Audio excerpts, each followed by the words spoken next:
All right, hello everybody, Mr. Pash here. Today we're talking about how to start our Zentangle practice. And what we're trying to do with the practice one is accumulate a lot of variations of designs and patterns and details that we can use further on for our Zentangle design and our Zentangle animal. So it all reflects off of each other. With this assignment, we really want to look at a lot of references. There's a lot of references online that you guys can use. Feel free to, borrow and steal and emulate and change and variate, or feel free to just kind of come up with whatever flows from the pen. You can probably do mix and match there, which I usually tend to do.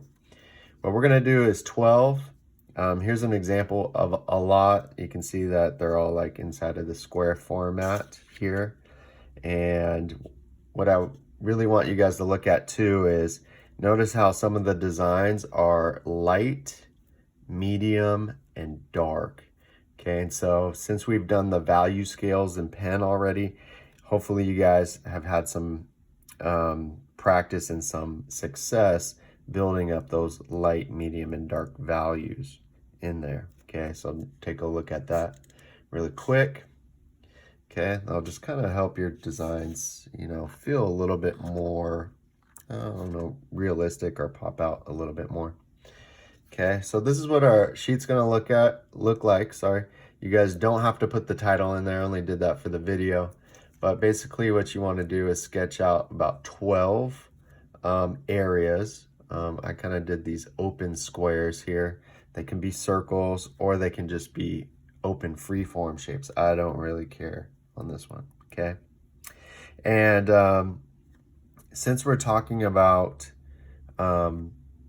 doing animals further on, you might want to see if, you make a column for what might look like feathers, what might look like fur.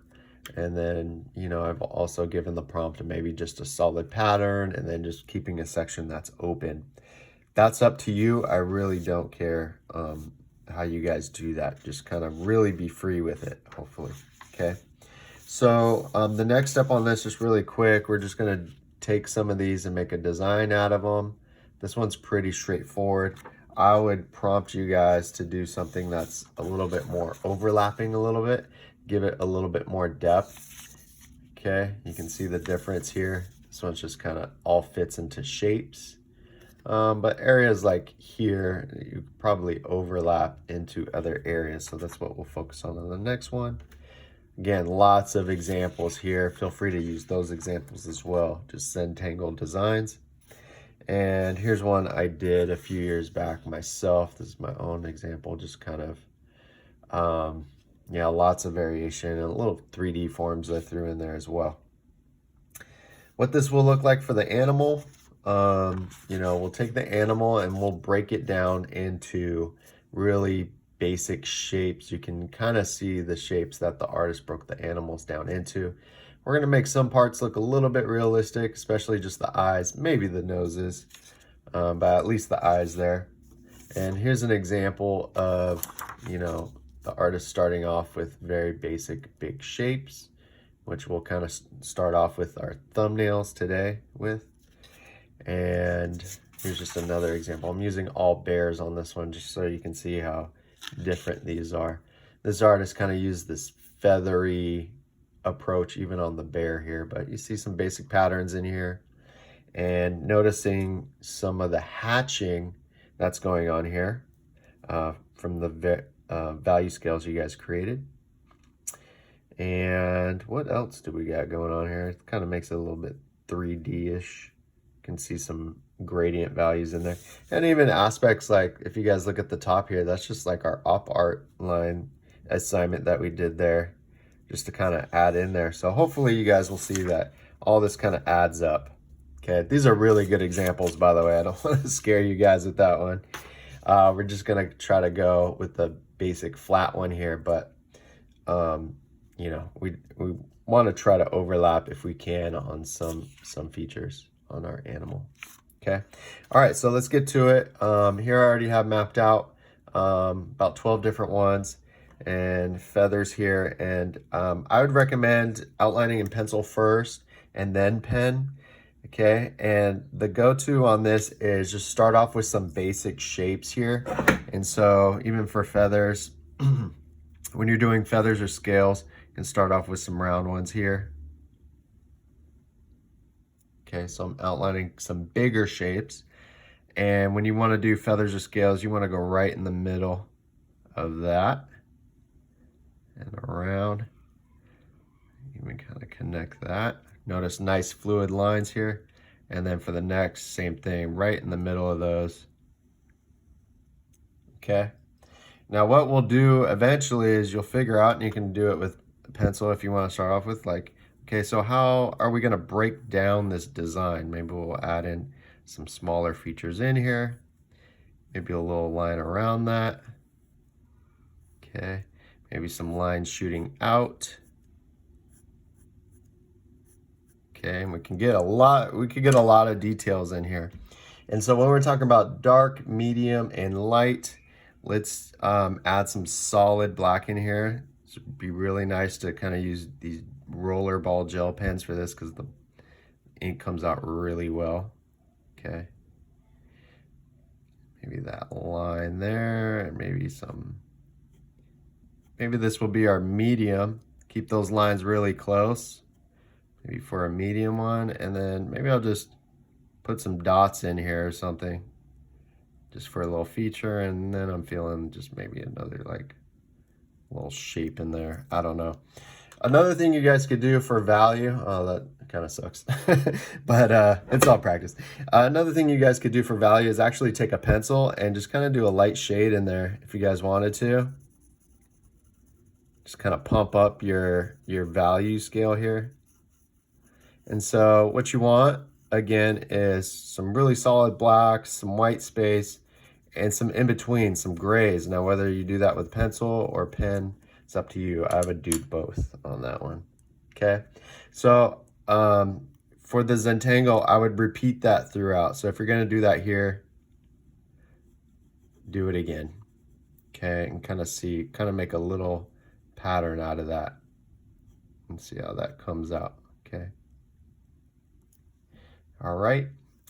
Now for feathers here, I did kind of like a loose form here. It's kind of, I don't know, really roundish smoke. Again, you guys gotta get out there and really look for some references. You know, maybe it's from a cartoon that you've seen on how they draw smoke or something. Maybe you can add that in there, and you know, maybe it looks like some sort of fluffy feathers or something like that.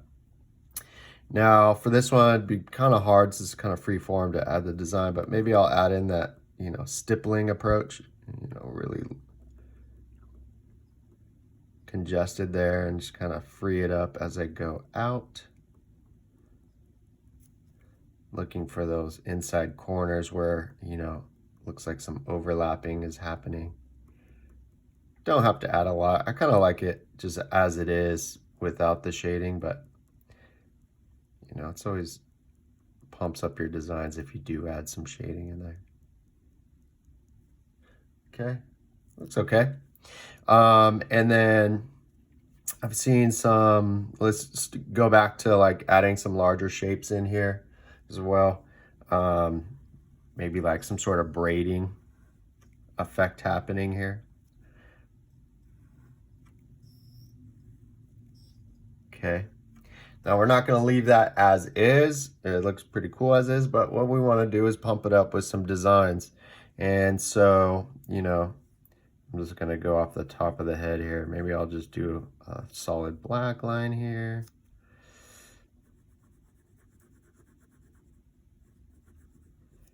Okay, kind of repeat that. I'll do that on the other side. I'm gonna go pretty quick on my pen here, so it might not look so clean. And then what else can I do? Maybe even just, you know, some round designs. Sure. Okay, maybe back to some dots in the middle.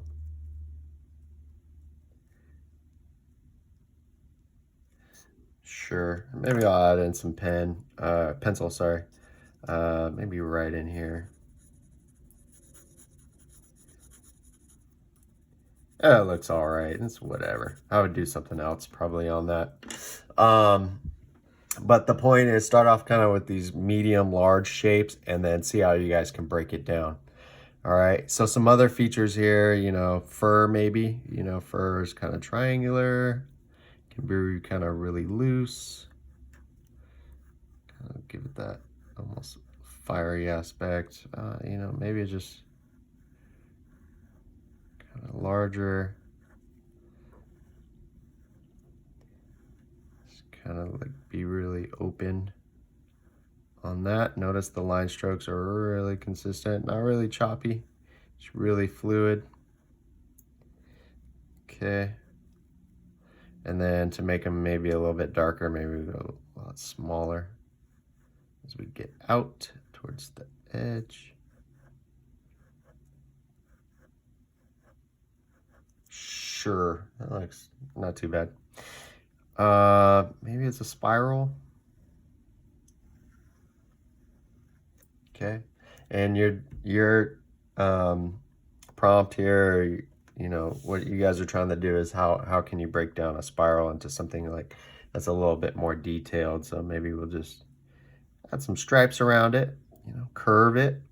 You know, we did that with the op art, you know, we curve those lines, kind of give it that roundish form as you go through.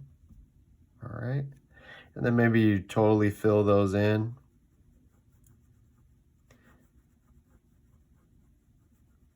Okay, and maybe we'll add some gray areas, and I like to use big pens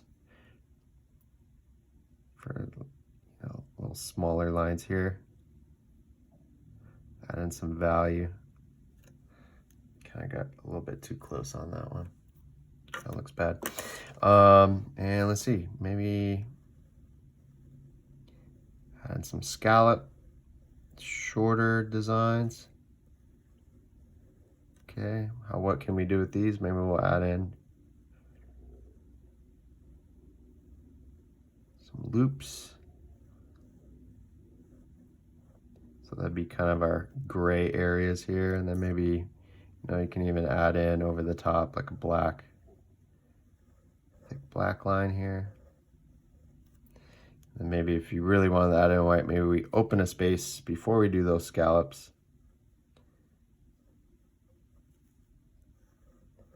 Do something like that instead.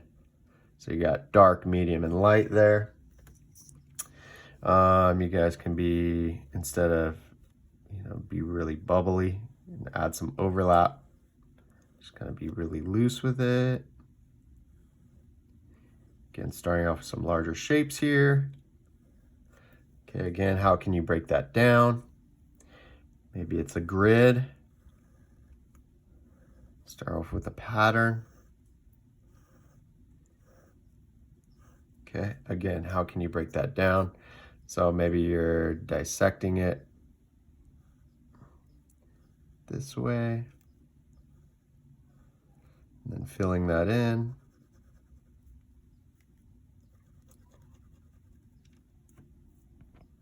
Sorry if that email popped up there.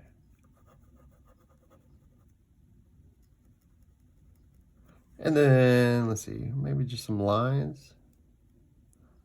A little line in there, maybe some, maybe another line, but we'll add some squares. Just a little dot right at the end, and then again, repeat. So you can see how we can start off with some simple square and then really break it down. So just kind of go with the flow. Maybe just start off with some lines and some basic shapes. See how you guys can break it down. Focus on adding dark, medium, light, and values. Even using the pencil. Feel free to be just really free form on some of these too, like more like a flower thing. Maybe just add in some lines. Okay. And again, how would you break this down into dark, medium, and light there? Okay. So looking at some of these, just kind of back to here, I mean, we can see some of these examples now, you know, break it down like where the artist kind of started here. And I think for some of these, you know, look, they kind of started for this one. They kind of started off with some wavy lines and some circles overlapped. Filled it with just dark and light. Here again, just circles, but then they added like these little star shapes in the middle. Here's like that square pattern grid, like how they broke that down. Here's just some simple lines that they added with some dots. That could be great for fur. So again, lots of great examples on there. Feel free to choose your best ones, or your favorite ones, I should say, and just copy them if you want, because then you're going to use those for your future designs here. Okay, so I hope that helps. And you know, again, feel free. I really encourage you guys to look up a lot of references on there online. All right, thank you.